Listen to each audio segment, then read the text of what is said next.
हिंदू हृदय सम्राट बाला साहेब ठाकरे महाराष्ट्र की सियासत में अब भी बड़ा नाम है। बाला साहेब को गुजरे 12 साल हो चुके हैं, लेकिन हर पार्टी का मानना है कि साहेब का नाम भर लेने से आज भी वोट बरसते हैं। बाला साहेब हमसे सिर्फ शरीर से गए, उनका विचार हमारे साथ। ये प्रॉपर्टी हमने नहीं ली है, बाला साहेब ठाकरे जी के विचार हमने लिए। कांग्रेस के शहजादे के मुंह से बाला साहब ठाकरे की प्रशंसा के लिए कुछ बात जरा बुलवा के दिखा दीजिए। मैं कहती हूँ मोदी जी सुन लीजिए, बाला साहेब ठाकरे जी का नाम सुन लीजिए। बाला साहेब की 12वीं पुण्यतिथि आई तो उनकी विरासत को लेकर फिर अखाड़ा सज गया।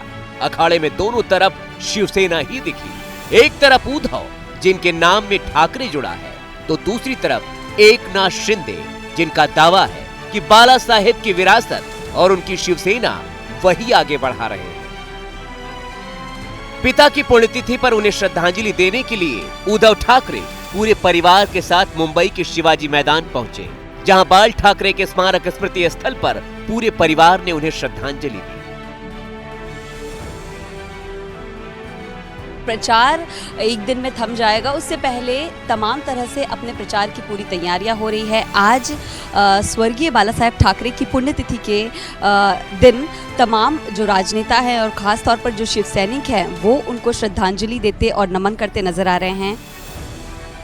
लेकिन बाल ठाकरे के शिष्य और महाराष्ट्र के मुख्यमंत्री एकनाथ शिंदे स्मृति स्थल की बजाय कोलाबा पहुंचे, यहाँ अपने गुरु को श्रद्धांजलि दी और एक बार फिर जताया कि असली ठाकरे शाही वही आगे बढ़ा रहे हैं। 23 फरवरी 1926 को महाराष्ट्र में जन्मे बाल ठाकरे ने 19 जून 1966 को मुंबई में शिवसेना की स्थापना की थी। 12 साल पहले 2012 में 17 नवंबर को उनका निधन हुआ था।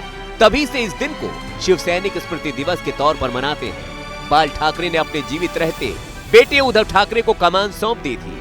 उनके निधन के बाद उद्धव ठाकरे शिवसेना के प्रमुख बने, लेकिन 2019 में उद्धव ठाकरे ने बीजेपी से गठबंधन तोड़ दिया और एनसीपी और कांग्रेस के साथ मिलकर महाराष्ट्र के मुख्यमंत्री बने। तब 2022 में एकनाथ शिंदे की बगावत के बाद शिवसेना दो हिस्सों में बंट गई।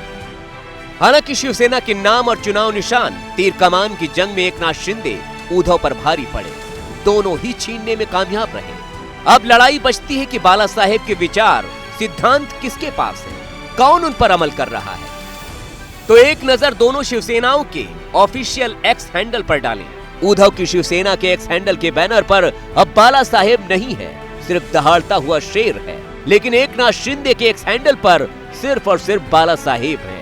वहीं उद्धव की शिवसेना के एक्स हैंडल पर उद्धव और आदित्य ठाकरे की तस्वीरों के साथ बाला ठाकरे भी है। साथ में नया चुनाव निशान मशाल है। उद्धव की शिवसेना ने आज बाला साहेब के एक मशाल वाले वीडियो को ही खास तौर पर निकालकर उन्हें श्रद्धांजलि दी।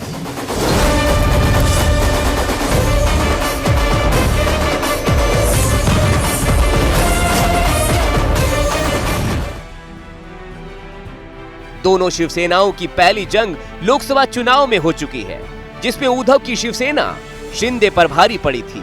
उद्धव ने तभी से नैरेटिव सेट करना शुरू कर दिया था कि शिंदे को गद्दारी की सजा मिली है। आज एबीपी न्यूज से खास बातचीत में जब एकनाथ शिंदे से बार बार गद्दार कहे जाने वाले पर सवाल पूछा गया, तो सुनिए उन्होंने क्या कुछ कहा। ये गद्दार, वो गद्दार, फलाना गद्दार, 50 आमदार एमएलए गद्दार, 13 एमएलए 13 एमपी गद्दार, लाखों लोग मेरे पास आए, वो गद्दार, और खुद क्या है। उद्धव शिवसेना का दावा है कि ठाकरे की असल विरासत उद्धव के पास है और वोटरों ने सजा में जो कमी लोकसभा में छोड़ दी वो अब विधानसभा चुनाव में शिंदे को दे देगी। शिंदे कह रहे हैं कि उन्होंने शिवसेना तोड़ी नहीं है, बल्कि बाला साहेब की शिवसेना को बचाया है। हम तो शिवसेना है ओरिजिनल, हमारे पास मेजोरिटी है। एक पार्टी का प्रमुख अगर खुद के स्वार्थ के लिए, खुद को मुख्यमंत्री बनने के लिए पूरे पार्टी को दांव पे लगाएगा, तो क्या पार्टी में कोई लोकशाही में बोलने का अधिकार नहीं है? हम पार्टी छोड़ी नहीं है, नई पार्टी बनाई नहीं है। असल में शिंदे के पास उद्धव पर हमला करने का सबसे बड़ा अस्त्र भी बाला साहेब का एक बयान है। वो बयान जिसमें उन्होंने कहा था, मैं शिवसेना को कांग्रेस नहीं बनने दूंगा, इससे तो अच्छा है दुकान बंद कर दूंगा। For exclusive and insightful videos, subscribe to our new channel ABP Live Premium.